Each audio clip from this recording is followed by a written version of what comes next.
Hello friends and welcome back to motor redefined. मैं हूं आपका होस्ट और दोस्त सरिंदम घोष और आज मैं आप लोगों के लिए एक जबरदस्त कंपैरिजन के साथ हाजिर हूं।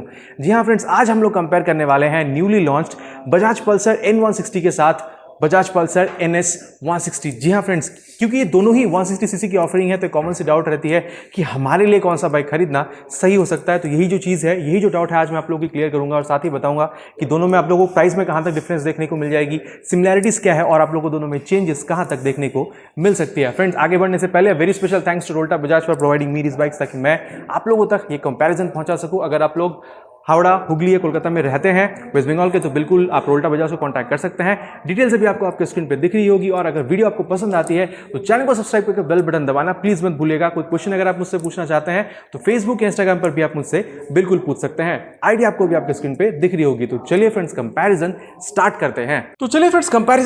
सबसे पहले मैं आप लोगों को यहाँ पर इन दोनों बाइकों में मिलने वाली कलर वेरिएंट्स के बारे में बता दूं। जी हाँ फ्रेंड्स, सबसे पहले बात कर लेते हैं यहाँ पर newly launch Bajaj Pulsar N160 के बारे में। तो देखिए, यहाँ पर आप लोगों को दो वेरिएंट मिल जाती है। एक है सिंगल चैनल एबीएस और दूसरी जो आती है वो है डबल चैनल एबीएस या फिर डुअल चैनल एबीएस भी कह सकते हैं। डुअल चैनल एबीएस में आप लोगों को सिर्फ यही कलर देखने को मिल जाती है, जो कि है ब्रुकलिन ब्लैक कलर। बाकी ये जो कलर है, आप एक बार इसको क्लोजअप में देखिए, काफी ज्यादा मतलब यहाँ पर मैट ब्लैक या फिर आप कह सकते हैं मेटालिक ब्लैक कलर की यूज की गई है। काफी ज्यादा खास मुझे बिल्कुल लग रही है देखने में।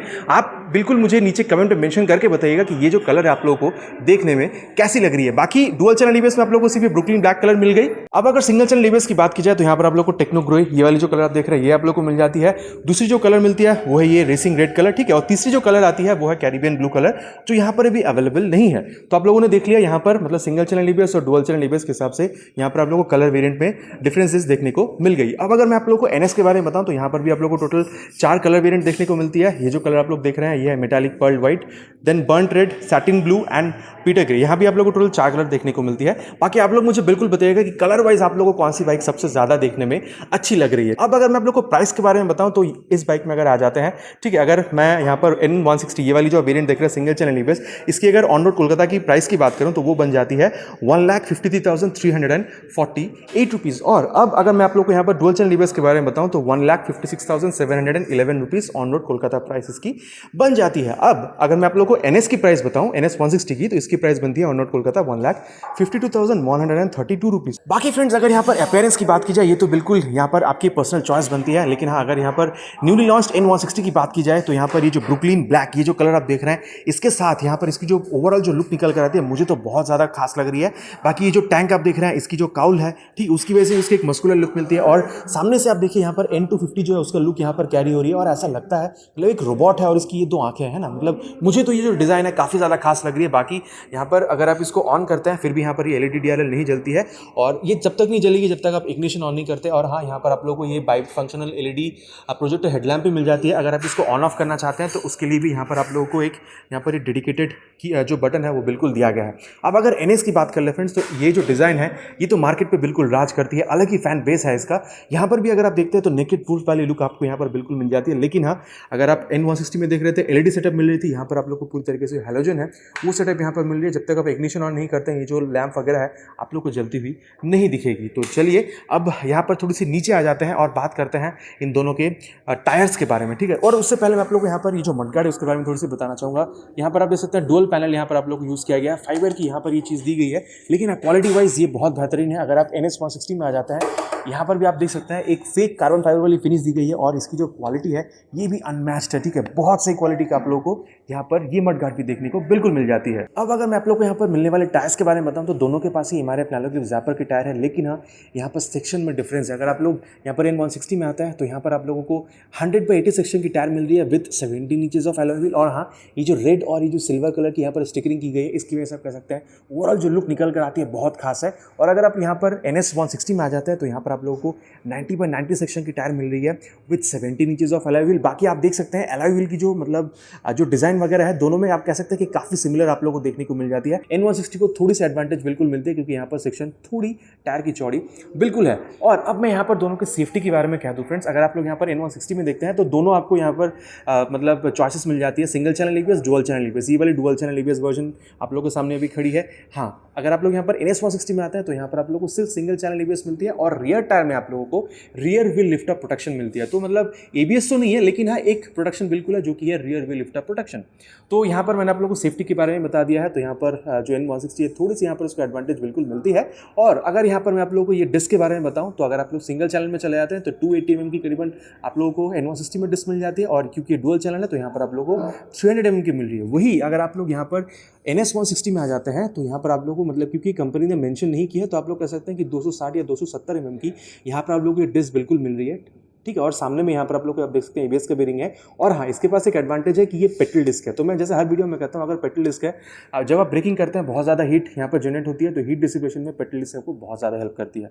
तो आप कह सकते हैं कि यहाँ भी थोड़ा सा N160 बिल्कुल आगे निकल जाता है डिस्क साइज़ के मामले में। बाकी परफॉर्मेंस कैसी है, जो परफॉर्मेंस जब हम लोग राइड कंपैरिजन करेंगे एक दूसरी वीडियो में, तो आप लोग को बिल्कुल बताऊंगा कि परफॉर्मेंस इन दोनों में आप लोगों को कितनी बेहतर मिलती है। और आप देख सकते हैं यहाँ पर आप लोगों को ग्रेमिका की कैलिपर मिल रही है। अब अगर फ्रेंड्स इन दोनों में यहाँ पर सस्पेंशन को कंपेयर किया जाए तो सबसे पहले अगर N160 के बारे में बताऊँ, सिंगल चैनल ABS वर्जन में आप लोगों को 31 mm की टेलीस्कोपिक फोक मिलती है, और अगर आप यहाँ पर डुअल चैनल देख रहे हैं तो आप लोगों को 37 mm की मिल रही है। बाकी आप देख सकते हैं यहाँ पर थोड़ी चौड़ी यहाँ पर बिल्कुल आपको लगेगी when compare to NS, because अगर आप लोग NS में आ जाते हैं तो देख कर ही समझ में आ रहा है कि यहाँ पर शायद आपको अराउंड 31 mm की यहाँ पर आप लोग को टेलीस्कोपिक फोक मिल रही है। बाकी ये अगर आप कंपनी की वेबसाइट पे जाते हैं तो वहाँ पर मेंशन नहीं है, लेकिन हाँ देखकर आप लोग बिल्कुल कह सकते हैं कि यहाँ पर जो डुअल चैनल ABS ये जो वर्जन है इसकी सस्पेंशन यहाँ पर अगर आप NS 160 से कंपेयर करते हैं तो थोड़ी सी मोटी आपको बिल्कुल दिखेगी। तो यहाँ पर मैंने ये जो फ्रंट जो वर्जन था पूरी तरीके से मैंने आप लोगों को एक्सप्लेन कर दिया है। और चलिए अब जो इंजन है यहाँ पर थोड़ी सी जो डिफरेंस है वो आप लोगों को मैं बिल्कुल बताना चाहूँगा, क्योंकि अगर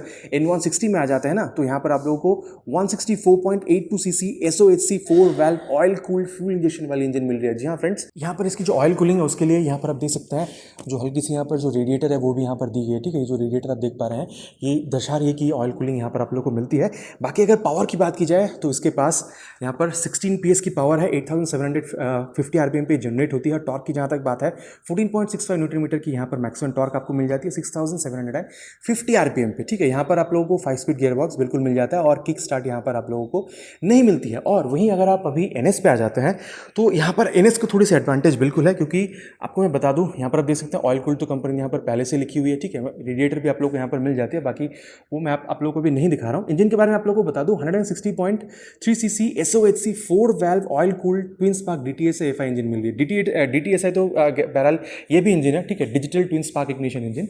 तो अब मैं आप लोग को यहाँ पर जो बताना चाहूँगा डिफरेंसेस वो ये है कि यहाँ पर आप लोग को 4 वाल्व वाली इंजन मिल रही थी, लेकिन अगर आप 160 पे चले जाते हैं वहाँ पर आप लोग को 2 वाल्व की इंजन मिल जाती है, ठीक है। अब अगर मैं आप लोग को यहाँ पर पावर के बारे में बताऊँ तो 17.2 PS की यहाँ पर आप लोगों को पावर मिल रही है। मतलब आप कह सकते हैं कि ओवर 160 यहाँ पर आप लोगों को 1.2 PS की ज़्यादा पावर यहाँ पर बिल्कुल मिलती है 9000 RPM। और जहाँ तक बात है टॉर्क की, करीबन दोनों के पास सेम टॉर्क है, ठीक है। यहाँ पर आप लोगों को 14.6 न्यूटन मीटर की मैक्सिमम टॉर्क मिल रही है 7250 RPM पे। लेकिन हाँ यहाँ पर आप लोगों को 5 स्पीड गियर बॉक्स बिल्कुल दी गई है जो कि N160 में मिल जाती है, लेकिन इसके पास जो एडवांटेज है वो है किक स्टार्ट, जो आप लोगों को N160 में नहीं मिलती है, चाहे वो सिंगल चैनल ABS हो चाहे वो डुअल चैनल ABS हो, ठीक है। तो ये मैंने आप लोग को इंजन के बारे में बता दिया। बाकी अगर आप काउल वगैरह देखते हैं तो मेरे ख्याल से NS 160 की ये जो काउल है इसकी क्वालिटी बहुत सही है, फाइबर की है वो भी, लेकिन हाँ इसमें अगर आप काउल देखते हैं ना तो ये थोड़ी सी और ज़्यादा गार्डेड है। मेरे ख्याल से ये काउल आप लोग को ज़्यादा पसंद आएगी, विजुअल वाइज बता रहा हूँ, ठीक है।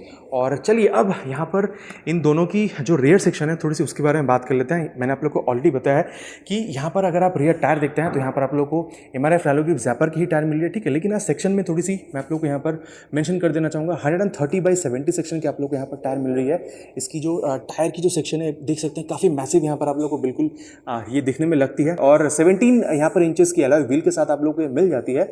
और अब मैं अगर आप लोग यहाँ पर ब्रेकिंग सिस्टम के बारे में बताऊँ तो आप देख सकते हैं 230 mm की यहाँ पर आप लोग को ब्रेक मिल रही है, ठीक है, मतलब डिस्क मिल रही है। साथ ही यहाँ पर आप देख सकते हैं ABS का रिंग भी आप लोग को यहाँ पर देखने को मिलता है। और अगर आप लोग इसकी सिंगल चैनल ABS पर अगर आप चले जाते हैं तो वहाँ पर आप लोगों को ये ABS की जो सुविधा है वो आप लोगों को नहीं मिलती है। बाकी अगर सस्पेंशन अगर आप देखते हैं तो यहाँ पर भी आप लोगों को नाइट्रॉक्स वाली सस्पेंशन मिल जाती है। अब अगर यहाँ पर NS 160 में देखा जाए रेयर सेक्शन की बात कर रहा हूँ तो ये टायर मैं आप लोग को थोड़ी सी चेकआउट कराना चाहूँगा। आप देख सकते हैं ये जो सेक्शन है आप लोग को 120/80 सेक्शन की टायर मिल रही है with 17 inches of alloy wheel. जी हाँ, और अगर ब्रेक की बात की जाए ना फ्रेंड्स तो यहाँ पर आप लोगों को 230 mm की ब्रेक मिल रही है। जी हाँ, ये आप यहाँ पर देख सकते हैं, ये भी आप लोग को पेट्रोल डिस्क मिल रही है जो आप लोग को N160 में नहीं मिल रही थी। बहरहाल वहाँ पर भी आप लोग को 230 मिल रही है, यहाँ पर भी आप लोग को 230 की साइज मिल रही है। लेकिन हाँ वहाँ पर आप लोग को 130 सेक्शन की टायर मिल रही थी, लेकिन यहाँ पर आप लोगों को 120 सेक्शन की मिल रही है। तो आप कह सकते हैं टायर में थोड़ा सा एडवांटेज आप लोग को N160 में बिल्कुल मिलती है। और सस्पेंशन की जहाँ तक बात है यहाँ पर भी आप लोगों को नाइट्रॉक्स सस्पेंशन ही मिल रही है जैसा आप लोगों को N160 में मिल रहा था। तो यहाँ पर आप समझ सकते हैं, अगर आप रेयर सेक्शन देखते हैं तो टायर में थोड़ी सी आप कह सकते हैं कि जो N160 है वो बिल्कुल थोड़ी सी आगे निकल जाती है। और अगर मैं अब आप लोगों को डायमेंशंस के बारे में बताऊँ फ्रेंड्स, तो यहाँ पर सीट हाइट की अगर बात की जाए तो यहाँ पर N160 के पास 795 की सीट हाइट है। मतलब अगर आपकी हाइट अराउंड 5'5" तक की है, आप इस बाइक को मेरे ख्याल से मैनेज करने में आपको कोई प्रॉब्लम नहीं होनी चाहिए। बाकी अगर कुशनिंग की बात की जाए, इस ऑन द मिड साइड बहुत ज़्यादा सॉफ्ट नहीं है, लेकिन हाँ बिल्कुल कंफर्टेबल वो मैं कहना चाहूँगा। और स्पेस की जहाँ तक बात है, काफ़ी स्पेस यहाँ पर आप लोग को मिल जाती है। पल्सर की ब्रांडिंग सीट पे मिल रही है और पिलियन के लिए भी स्पेस काफ़ी है। और हाँ, ग्रैब रेल आप देख सकते हैं, काफ़ी स्टडी ग्रैब रेल भी आप लोग को यहाँ पर मिल जाती है। और अब अगर मैं आप लोग को यहाँ पर NS की बात कहूँ तो मतलब कंपनी ने इसको मेंशन तो नहीं किया, लेकिन आप कह सकते हैं कि इसके पास अराउंड 805 की सीट हाइट है। मतलब अगर आपकी हाइट अराउंड 5'6" तक की है, आपको इस बाइक को मैनेज करने में कोई प्रॉब्लम मेरे ख्याल से तो नहीं होनी चाहिए। अब अगर मैं यहाँ पर इसकी सीट कुशनिंग और स्पेस के बारे में बताऊँ तो सीट कुशनिंग अगर आप देखते हैं तो हाँ, यहाँ पर थोड़ी सी कंफर्टेबल आपको बिल्कुल मतलब जो कुशनिंग है, कंपाउंड जो है वो थोड़ी सी आपको सॉफ्ट बिल्कुल लगेगी व्हेन कंपेयर टू N160। लेकिन हाँ, एक कंफर्टेबल ये भी है। और आप देख सकते हैं स्प्लिट सीट यहाँ पर भी आप लोग को मिल जाती है, जैसे NS160 में मिल रही है। बाकी जो ग्रैब हैंडल्स है यहाँ पर भी आप लोगों को मिल जाती है। और अब अगर टैंक कैपेसिटी के बारे में बात किया जाए, N160 के पास 14 लीटर्स की टैंक कैपेसिटी है और NS160 के पास यहाँ पर आप लोग को 2 लीटर्स की टैंक कैपेसिटी मिल रही है। अब फ्रेंड्स, ये देखने लायक बात है, NS160 अराउंड 45 किलोमीटर तक की माइलेज यहाँ पर आपको मिल जाती है। यहाँ पर भी आप लोगों को 45-46 किलोमीटर तक की माइलेज आपको यहाँ पर भी मिल जानी। अब अगर दोनों में ग्राउंड क्लियरेंस देखा जाए फ्रेंड्स, तो NS के पास ज़्यादा है, 176 की ग्राउंड क्लियरेंस है। लेकिन अगर आप सिटी राइड्स के लिए यूज़ कर रहे हैं तो N160 के पास भी 165 की ग्राउंड क्लियरेंस है, जो मेरे ख्याल से आप लोगों को कोई प्रॉब्लम नहीं देगी। और अगर यहाँ पर मतलब कर्व वेट के बारे में बात किया जाए तो NS160 के पास 151 किलोग्राम की कर्व वेट है, जो कि 3 किलो कम है व्हेन कंपेयर टू N160, क्योंकि इसके पास 154 किलोग्राम की वेट है। और फ्रेंड्स, 3 किलोग्राम की जो डिफरेंस है मेरे ख्याल से चलाने में आप लोगों को बहुत ज़्यादा समझ में नहीं आने वाला। और चलिए फ्रेंड्स, अब इन दोनों की एग्जॉस्ट साउंड में डिफरेंस ढूंढने की कोशिश करते हैं। सबसे पहले यहाँ पर N160 की जो ग्राउंड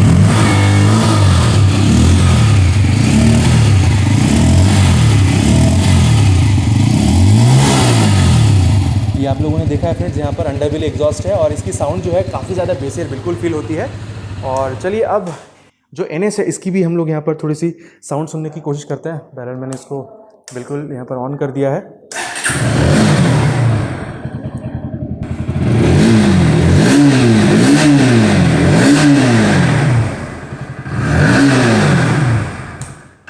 एक चीज़ तो बिल्कुल कहना होगा फ्रेंड्स कि यहाँ पर अगर आप एग्जॉस्ट साउंड सुनते हैं ना, तो यहाँ पर NS160 की जो एग्जॉस्ट साउंड है आपको थोड़ी ज़्यादा मतलब ग्रंट वाली और थोड़ी सी ज़्यादा बेसियर बिल्कुल फील होगी। और चलिए, अब इन दोनों की जो यहाँ पर मीटर कंसोल है, यहाँ पर थोड़ी सी हम लोग चेक कर लेते हैं कि क्या क्या आप लोग को मिल रहा है। बाकी यहाँ पर फीचर वाइज अगर आप देखते हैं तो सबसे बेहतरीन जो फीचर आप लोग को यहाँ पर मिलती है, जो NS160 में नहीं है, वो है इसकी मोबाइल चार्जिंग सॉकेट। ठीक है, यहाँ पर आप देख सकते हैं मोबाइल चार्जिंग सॉकेट आपको यहाँ पर मिल रही है, जो फीचर में इसकी ऐड हो जाती है। बाकी अगर आप यहाँ पर मीटर कंसोल अगर देखते हैं तो बेजल लेस या फिर आप इन्फिनिटी मीटर कंसोल कह सकते हैं, जो NS के पास नहीं है। यहाँ पर देखिए पूरी स्वाइप लेती है। ठीक है, यहाँ पर देखिए, इसको मैं जो की स्विच उसको ऑन कर देता हूँ। देखिए neutral sensor, ABS, RPM light, यहाँ पर गियर पोजीशन सेंसर, स्पीडो, ठीक है, ओडो यहाँ पर आप लोग को मिल जाती है। टाइम यहाँ पर आप लोग को दिख जाता है। मोटर सेट का 2 बटन है, अगर आप इसको प्रेस करते हैं तो आप देखिए यहाँ पर आप लोग को क्या क्या दिख रही है। ठीक है, यहाँ पर देखिए distance to empty, and then अगर आप इसको अगेन प्रेस करते हैं तो ये ओडो दोबारा दिखाती है, and then trip 1, trip 2, and then again distance to empty, और ये ओडो। ठीक है, बाकी यहाँ पर आप देख सकते हैं जो अगर साइड स्टैंड अगर आपकी लगी हुई है तो वो भी यहाँ पर आपको दिख जाती है, क्योंकि दोनों के पास side stand engine cut off sensor है। मतलब कभी भी अगर यहाँ पर आपकी साइड स्टैंड लगी हुई है, जैसे आप बाइक को ऑन करके गियर पे डालते हैं, बाइक आपकी बंद हो जाती है। ये जो सिस्टम है आपको यहाँ पर N160 में मिल जाती है, NS160 में भी आप लोगों को मिल जाती है। और यहाँ पर आप देख सकते हैं जो इंजन चेक लाइट है वो भी मिल जाती है, बैटरी का यहाँ पर इंडिकेटर आप लोग को मिल जाता है। तो ये मैंने आप लोग को यहाँ पर N160 के बारे में बता दिया। हैंडल बार अगर आप देखते हैं तो जो क्वालिटी है बहुत सही है, मतलब काफ़ी मिलती जुलती है NS के साथ। और यहाँ पर आप देख सकते हैं पास लाइट का switch, high beam low beam का स्विच, और यहाँ पर इंडिकेटर का स्विच। थोड़ा सा नीचे हॉर्न भी सुन लेते हैं। हॉर्न फ्रेंड्स काफ़ी ज़्यादा लाउड है, कानों को बहुत ज़्यादा बजती भी है। और इग्निशन ऑन ऑफ करने का स्विच है। ठीक है, किल स्विच आप कह सकते हैं। और मैंने आपको ऑलरेडी बताया है कि यहाँ पर जो हेडलैम्प है, ठीक है, प्रोजेक्टर हेडलैम्प, उसको ऑन ऑफ करने का यहाँ पर डेडिकेटेड बटन है, और नीचे है इग्निशन ऑन करने का स्विच। मैंने आप लोग को इसकी जो एग्जॉस्ट साउंड है वो ऑलरेडी सुना दी है। ठीक है, और चलिए अब यहाँ पर NS के आप देख लेते हैं। जैसे आप इसको ऑन करते हैं, एक बार देखिए यहाँ पर भी पूरा स्वाइप लेती है। बाकी न्यूट्रल सेंसर, ठीक है, बैटरी का चेक लाइट, ठीक है, यहाँ पर बजाज की लोगो यहाँ पर भी मिल जाती है। फ्यूल गेज यहाँ पर भी आप लोग को दिख जाती है, वहाँ पर भी आप लोग को फ्यूल गेज और टाइम दिख जाता है। ठीक है, जो मैंने आप लोग को बताना भूल गया था। यहाँ पर आप लोग को स्पीडो, ठीक है, टाइम, और यहाँ पर भी देखिए मोड और सेट का 2 बटन यहाँ पर आप लोग को मिल जाता है। ठीक है, अगर आप इसको प्रेस करते हैं तो यहाँ पर भी ट्रिप 1, ट्रिप 2 वगैरह जो है वो आप लोग को यहाँ पर भी दिख जाती है। ठीक है, बाकी यहाँ पर थोड़ी सी स्टिकर वगैरह मारी हुई है, तो मैं आप लोग को यहाँ पर अभी नहीं दिखा पा रहा हूँ। तो ये फ्रेंड्स मैंने आप लोग को यहाँ पर दोनों बाइक को मिलने वाली जितनी भी टेक्निकल स्पेसिफिकेशंस थी वो तो मैंने बिल्कुल बता दी है। है। और एक चीज़ जो मैं आप लोगों को बताना चाहूँगा वो है इसकी ये मतलब अगर आप यहाँ पर साइड में देखते हैं तो यहाँ पर भी आप लोगों को 5 स्पीड गियर बॉक्स मिल जाती है। ओपन चेन सिस्टम आप लोगों को यहाँ पर बिल्कुल देखने को मिल जाता है। मैं कहने की कोशिश कर रहा हूँ अबाउट N160। और अगर आप यहाँ पर NS160 में आते हैं तो यहाँ पर भी आप लोगों को जो चेन मिलती है वो आप लोगों को ओपन चेन मिलती है, ठीक है। तो आपको 300 से 400 किलोमीटर की रेंज पे दोनों को मतलब क्लीन लूप कराना होगा। और देखिए side stand engine cut off sensor यहाँ पर भी है। और आप साथ में देख सकते हैं यहाँ पर ही अलग सी ये मतलब फुटरेस्ट की यूनिट लगी हुई है और लेग गार्ड अलग से लगी हुई है। लेकिन अगर आप लोग यहाँ पर N160 में आ जाते हैं, यहाँ पर फुटरेस्ट का अलग से यूनिट नहीं है, सिर्फ यहाँ पर एक ही लेग गार्ड का यूनिट लगी हुई है। तो ये फ्रेंड्स मैंने यहाँ पर आप लोगों को इन दोनों बाइकों में फीचर्स और टेक्निकल स्पेसिफिकेशंस के बारे में बता दिया। और चलिए अब समझने की कोशिश करते हैं कि आप लोगों के लिए कौन सा बाइक खरीदना सही हो सकता है। अब देखिए फ्रेंड्स, ये जो N160 है बिल्कुल नई लॉन्च है, तो कंपनी ने यहाँ पर सारी नई फीचर्स बिल्कुल डाली हुई है। अब देखिए यहाँ पर अगर आप ओवर NS अगर आप कंपेयर करते हैं तो दोनों टायर आपको थोड़ी सी बेहतर मिलती है, ठीक है। अगर आप सामने हेडलैम्प देखते हैं तो हेडलैम्प आपको थोड़ी सी बेहतर मिलती है। मीटर कंसोल में आप लोगों को थोड़ी सी बेहतरी देखने को मिल जाती है। यहाँ पर आप लोगों को कोई मतलब चार्जिंग वगैरह की सुविधा नहीं मिलती है, लेकिन यहाँ पर आप लोग मोबाइल चार्जिंग पॉइंट वगैरह मिल जाती है। तो ये आप कह सकते हैं कि मतलब मॉडर्न फीचर्स के साथ कंपनी ने इसको लॉन्च किया है। लेकिन हाँ, एक चीज़ देखिए, इसके पास 16 PS की पावर है, इसके पास 17.2 PS की पावर है और इसके पास किक स्टार्ट है जो यहाँ पर कंपनी ने N160 में नहीं रखी है। तो verdict is very clear friends. अगर आप मतलब ज़्यादा अगर आप मतलब मान के चलिए अगर आप सिटी राइड्स वगैरह कर रहे हैं, माइलेज आपके लिए थोड़ी सी और ज़्यादा मैटर करती है, ठीक है। और आपको थोड़ी सी ज़्यादा फीचर वाली बाइक चाहिए और थोड़ी सी ज़्यादा सेफ्टी वाली बाइक चाहिए, ठीक है, क्योंकि यहाँ पर डुअल चैनल ABS भी है। तो मेरे ख्याल से आप लोगों के लिए N160 बहुत ज़्यादा मैटर करेगी। लेकिन अगर आप लोग यहाँ पर देखिए थोड़ी सी ज़्यादा पावर वाली बाइक चाहते हैं, ठीक है, मतलब आपको NS का जो हैंडलिंग है वो ज़्यादा पसंद है, ठीक है, आपके लिए फीचर वगैरह जैसे मतलब डिजिटल मीटर कंसोल या एनालॉग मीटर कंसोल वगैरह ये सारी चीज़ें का ज़्यादा मैटर नहीं करती है। और हैंडलिंग और मतलब रॉ पावर और फिर आप कह सकते हैं कि मतलब एक जो रॉ फीलिंग होती है बाइक को चलाते वक्त जो आपको NS में मिलती है, अगर ये चीज़ आपको पसंद है तो मेरे ख्याल से NS160 is the best choice for you. बाकी फ्रेंड्स ये तो मेरा कहना था, आप लोग बिल्कुल बताइएगा कि वर्डिक्ट सुनने के बाद आप लोग इन दोनों बाइकों में से कौन सा बाइक चलाना ज़्यादा पसंद करेंगे। तो चलिए फ्रेंड्स, मिलते हैं नए वीडियो में नए टॉपिक के साथ। Till then ride safe and जय हिंद।